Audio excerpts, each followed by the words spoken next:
Ari baba wangu ngenoona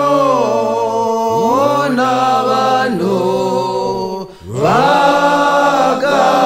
vakasiya nzira yenyu baba varasika. Saka ndati gara inene noko singapere Mwariwo gara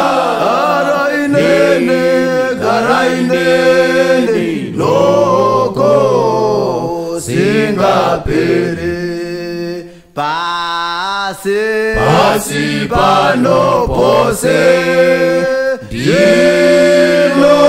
ndinoona vanhu